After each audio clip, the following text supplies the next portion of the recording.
Hello, my name is Jonathan, and welcome to Trading Jay, where I'm going to give you the insight into the currency market and what positions I believe are going to be successful this week. Now, without any further ado, let's get started. My process starts with Momentum Timer Pro. This is a indicator that was built by Stephen Van Meter, and you can go get it online at stephenvanmeter.com. Now, I'm allowed to show the currency section of the algorithm. With that being said, here we are. We can look at it and we can see that the dollar is very strong. And we can see that here, UUP, the dollar bullish sentiment. It's currently at a buy on the 1 month, the 3 month, and the 6 month, and the daily, while most, if not all, the other currency pairs are having a sell. Now, the only one that recently changed was the euro. The euro on the daily signal went to a buy. So that's maybe something we want to look out for. And I'll show you a bit later as to why that is. So the only thing that we can see from Momentum Timer Pro currently is the dollar is very bullish and all the other currency pairs should be bearish, with an exception maybe to the euro.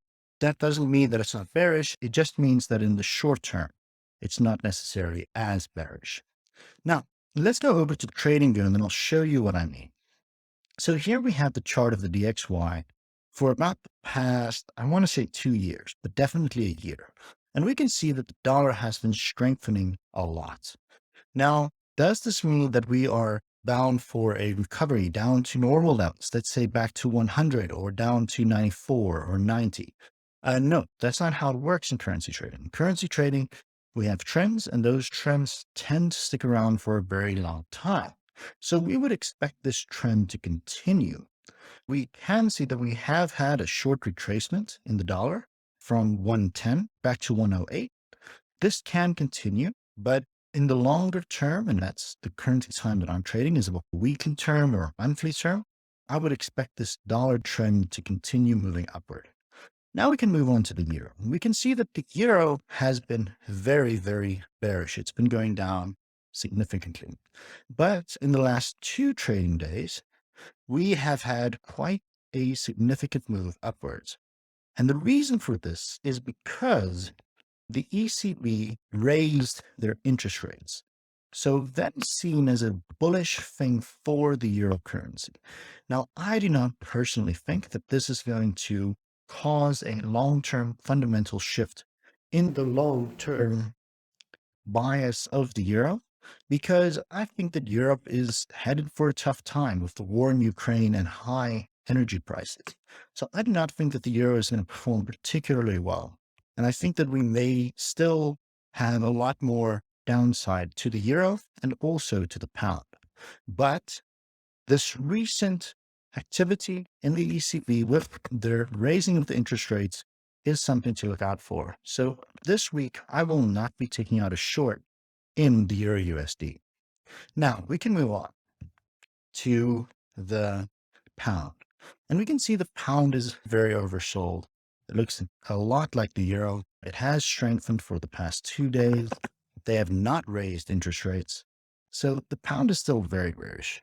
But maybe we're looking at a very short-term reversal back to 117 before the trend continues to assert itself lower.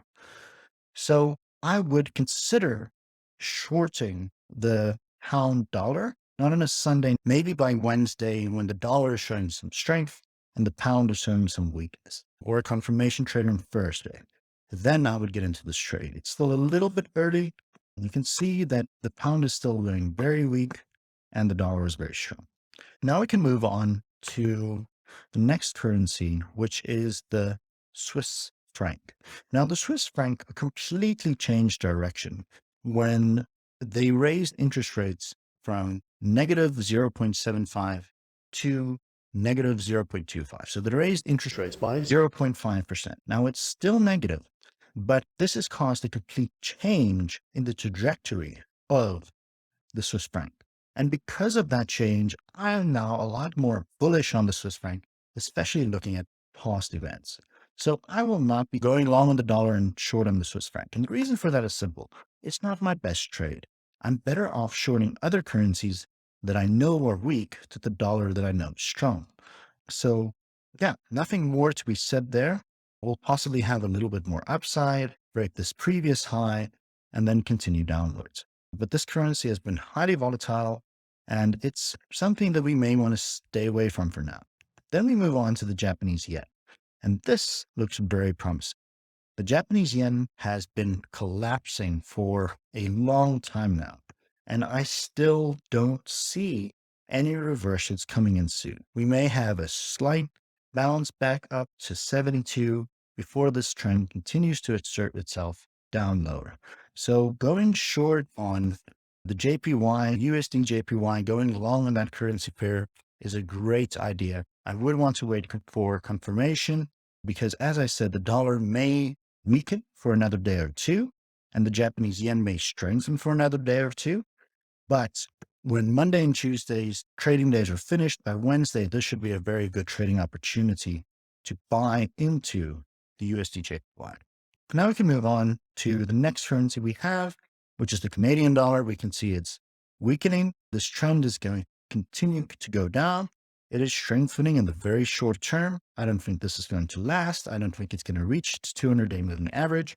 So with that being said, I would like to be short on the Canadian dollar. Okay, and then we can look at the next currency pair, which is, of course, the Australian dollar. And the Australian dollar is also very weak and continuing to trend downwards. We also have the New Zealand dollar.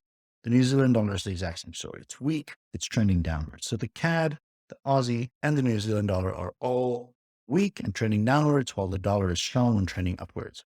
So the only cross-currency pair trades that I would do would be with the dollar. So I would want to be long at the dollar, short on everything else.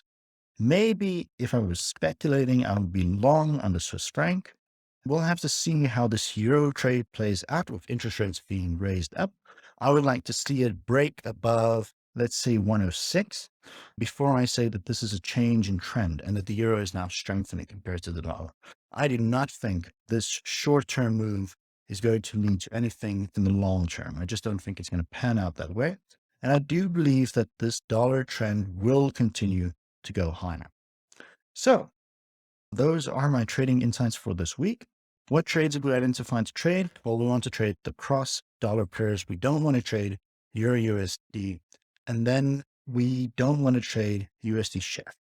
But the rest of the dollar pairs, we want to go long on the dollar and short on the other pairs.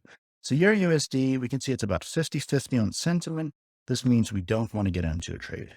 GDP USD, we can see here that the majority of the retail traders are going long on this trade. We want to go short. This is possibly a good trade to get into, but it's not one of the best. Then USD JPY, the majority of retail traders short.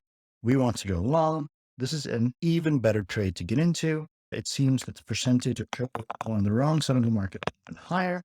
So this is more likely to play out profitably. Okay, then we have GDP JPY, which we're not trading this week. USD CAD, which we can possibly trade. As I've said, it's weak, but the sentiment is just not there. So I would open a position, but it would be very small. And then we can continue to go down, see any other dollar pairs, AUD USD, 50-50. So we're not getting into that trade. We want the trend to confirm itself. We want sentiment to be bearish or bullish again before we get into the trade. So AUD, well, we want the sentiment to be bearish before we get into the trade. So when sentiment reaches a level of about 70%, that's when I'll be entering the trade. If that happens by Wednesday, yes, then I'll get into the trade. And then we can go down. Let's see if there are any more dollar trades. New Zealand dollar USD. This is looking a bit more promising. New Zealand dollar was looking very weak compared to the other currencies, and the sentiment is looking correct. But here is a kicker, USD chef, which I said we're not supposed to trade because the chef is trending slightly upwards while the other currencies are going down. But that's really good sentiment. That's what you want to see. So if New Zealand dollar had the sentiment of USD chef, I would be a lot more willing to open that trade. So currently it looks like my best trade to open for this week is going to be USD JPY. And I want to be going long. Okay. It's that simple. How much risk will I be taking? Well, I'll be taking 1% risk when the market opens on Monday morning. My name is Jonathan, and I will see you in the next episode.